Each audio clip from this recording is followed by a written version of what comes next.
Ah, okay, I get it now. This is why God created France, to avoid this. 50% C, 50% weed. Hey guys, the Hoi AI only boy is now in EU4. That's right, and I know this map looks like herpes, but that actually makes a lot of sense. I mean, that's my goal for observer mode videos. I want to spread this format like some sort of horrible STD. So if you didn't know, France is like just a huge asshole in EU4. They are the big baddies along with the Ottomans. So a whole campaign without them, I mean, I don't even know what's gonna happen. And yes, as always, this is part of the reason why I don't like to play EU4, but we are going all the way up to 1821. So we will finish this entire timeline. So in terms of my predictions, you know, without this massive power here, I'm assuming we're gonna have pretty good games from Castile, maybe a unified Italy a little bit sooner. The HRE should be just fine. And then of course there's England. What is England gonna do? I mean, I guess they should probably start up a new 100 Years' War. That'd probably go a lot better this time. I guess without the big blue blob, the other obvious thing that could happen here is we would see the big burgundy blob. And honestly, that kind of has a good ring to it. I like it. I mean, they're already attacking Provence, and they're doing pretty well so far. Oh, I'm so excited. So about 30 years later, things are still looking pretty divided over here. I think some of the smaller guys have been eaten up, but no one's out in front just yet. Yeah, but I have noticed there's been quite a bit of wars over here, and this alliance specifically is gonna do really, really well. I also completely forgot about Savoy. They've got a pretty good opportunity of having, like, the best game ever. And now this is pretty interesting. Instead of focusing on the divided French nation, England's decided to just go after Ireland and Scotland, I guess unify Great Britain a lot sooner than usual. I guess that's fine, but as the years go by, it's gonna be harder and harder to invade continental Europe. Aw, shit, Castile has arrived, and it's the early 1500s. I'm also noticing that England's fighting a war against Brittany up here. Yep, there they go. They've grabbed Normandy back. All right, those are some very bad signs. I don't think this region is ready for these outside powers. Oh, shit. Well, Burgundy's got some friends. Actually, they've got some partners. Oh, okay, lots of partners. That's just how they roll. Yeah, I'm really hoping they're gonna do well here, and hopefully this just provides a little bit of extra strength because they're gonna need it. Portugal, by the way, has already made it to the Dominican Republic. All right, so they're in the Caribbean. They haven't landed in South America just yet, though. Denmark is doing their thing. They just annexed Norway, but Sweden is trying to get their independence. Doesn't seem to be going too well. And while the Portuguese are focused on the Caribbean, we've got Castile already in Brazil. So I think they're gonna eat up a lot of this land over here. We're about 100 years into this campaign, and we already have a Great Britain and Spain that is formed. Wow, okay, that should be pretty terrifying for this region right here. Oh, and Burgundy's already in trouble here. It's not too bad. I think he should be fine. He still has his personal unions, so that's nice. Well, Savoy is allied to the Pope, which he's doing pretty well himself too. He's almost grabbed all the Italian peninsula. What the fuck? This is why I play EU4. I'm not playing Hoi 4. Poland should not be getting gangbanged. I mean, they are only allied to Riga, and I guess Bohemia has been kicking their ass all game. Okay, so the British are making it tough for Burgundy to expand by guaranteeing all these nations, although Burgundy's eating up these unions up here. Ouch, and Morocco, who's already grabbed a ton of southern Spain, southern Portugal, is about to take even more, I think. Yeah, I think this time they'll be fully expecting that whole Spanish thing. And there go the British. They've landed in Newfoundland. All right, let's see if any other powers get to North America. I haven't talked too much about outside of Europe, but things are looking pretty normal. The Ottomans are doing okay. Subcontinent of India still pretty divided. Japan's unified. And as always, Ming is just super OP. Man, can we bring back Ming explosions? That was like one of my favorite things. Religiously, we've just got a shit ton of things going on. All of France is now Protestant. Northern Germany is mostly Reformed. The British Isles are now kind of doing some stuff too. And the Muslims are coming back. Wow, this is probably the biggest story. And there's another damn war going on. Looks like they're gonna take even more territory. And I didn't realize this until now, but I think part of the reason is it's Burgundy.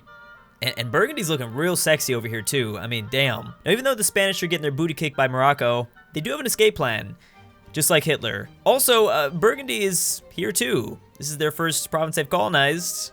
I expect to see a lot more of this. And so far in North America, we've got Portuguese Mexico, a few spots colonized by Spain, and then, yeah, slowly the British are getting over here. I didn't even realize that both Hungary and Austria are just having pathetic games. Venice is doing amazing though, but we obviously have to watch the Ottomans. Speaking of World War II, this scenario would have been really interesting if in the 1940s, when the Germans rose to power and invaded this area. Without the French, you know, who would stop them from taking over this entire... Oh, wait. No, never mind. Damn, Venice. Okay, you guys need to cool it. You're going pretty crazy. Actually, so does the Pope. He's looking pretty good too. Also, this just happened. Not sure if you guys already saw that or not. So I don't think Iberia is gonna be the same in this timeline. Just gonna throw that out there. Oh my God, okay. Not only does Denmark have that personal union with Sweden, but they now also have a personal union with Bohemia as well. I think Vikings have just figured out what gunpowder is. It's the early 1600s, and colonization is slowly building up. I'm kind of hoping Burgundy gets a little bit more than just this. And of course, just as the Vikings do, they're messing with the British Isles, and they're actually doing a lot of damage. They even grabbed a little bit of Scotland, which they do, by the way, still exist after being exiled up here for at least 150 years. Holy shit, can you imagine the newspapers here? Every single headline, just Florida man. There's so many Florida men now. Here's the HRE map mode, by the way. I haven't shown this too much just yet. But obviously, yeah, they are not doing very well. They should probably just drink their pain away. Ah, okay, I get it now. This is why God created France. To avoid this. Also, I think just about every Spanish colony gained their independence all at once. And it's just before the 1700s too. Alright, well, I should have seen this coming. Yeah, because Iberia in general is just not having a very good game. Pretty terrible, actually. By the way, Bengal is just whooping over here because Ming just isn't as powerful as I once thought. They're struggling. They lost all their tributary states. Wow, I almost completely forgot to check in on this region. Not only do we have these guys in upside down land, but also over here we have Ethiopian Australia in New Zealand. This is why I love EU4. Also, the colonization of Africa has just been pathetic. And no wonder we have just insane things happening out there in the Pacific. There's really just the Dutch and Portuguese here. Obviously, Spain still has some small territories. Now, this is kind of interesting. Most of Europe just completely hates the Netherlands, which is understandable, actually, because, yeah, they're about the only Protestant nation in the entire continent. These trade nodes up here, by the way, are just incredible. Both the Dutch and English, as well as the Danish, just pulling all the money up this way. Beautiful. The perfect Sardinia-Piedmont color has formed. I have no idea how Savoy got down to these islands, but okay. Also, Korea just took a part of the northern Japanese island. All right, that's good. They're getting some revenge. We're approaching the end here, and I just can't believe how off my initial predictions were. I mean, Spain was crushed. No one in Italy formed the Italian peninsula. It was all outside forces. The HRE just did terrible. It's been a long time since I've seen them do this badly. And same goes for the British. I mean, this shouldn't be a surprise, but yeah, they couldn't even keep the damn Vikings out of their territory. Religiously, Sunnis had a pretty good game for the most part. I mean, there was no Russia to kick all these hordes out, and then whatever the hell happened in Iberia, that was kind of amazing. In terms of culture, I mean, I think the most significant thing is obviously the French have been slowly killed off. Not a surprise there. And in terms of the Western Hemisphere, I guess South America hasn't changed all that much. Yeah, for the most part, it's pretty much fine. Yeah, but the North is pretty crazy. I don't know, it's all over the place, as well as the Dutch have had insurgents all of a sudden in Mexico. That's kind of nice. And in terms of this part of the Pacific, things haven't really changed much. There was just basically the British, Portuguese, a little bit of Spanish colonization, not too much. Oh yeah, and don't forget about Ethiopia.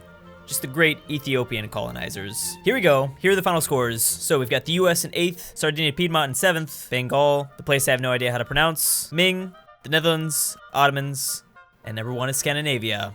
I think the most shocking thing here, though, is that there's no British, Spanish, or obviously French empires. That just feels really off. It doesn't feel right. I do want to point out, though, the Ottomans had a pretty steep advantage over the Dutch. I mean, they were definitely not catching them. They could have caught Denmark, though. Anyways, guys, I've been wanting to go back to EU4 for a pretty long time now. I'm so glad that I did. Problem is, like I said earlier, it's just, man, these games take so long, almost going 400, 500 years into the future. It's not like Hoi 4, which is why I like Hoi 4, because I can finish those games, those videos, in a reasonable amount of time. But either way, thanks for watching. I'll see you next time. And as always, big thanks to my Patreon supporters, Furry Cruz, Swiss Argo, Maxi G, Leather Daddy Lennon, Jake Paul's My Daddy, Yeet God McNeckass, Maxi G, Tyler, Matthew Rembish, Sean Spillman, Jen's Love Disc, Roosferication, Matthew E, Elijah Senpai, Kirby, Wyone, and Elfie C.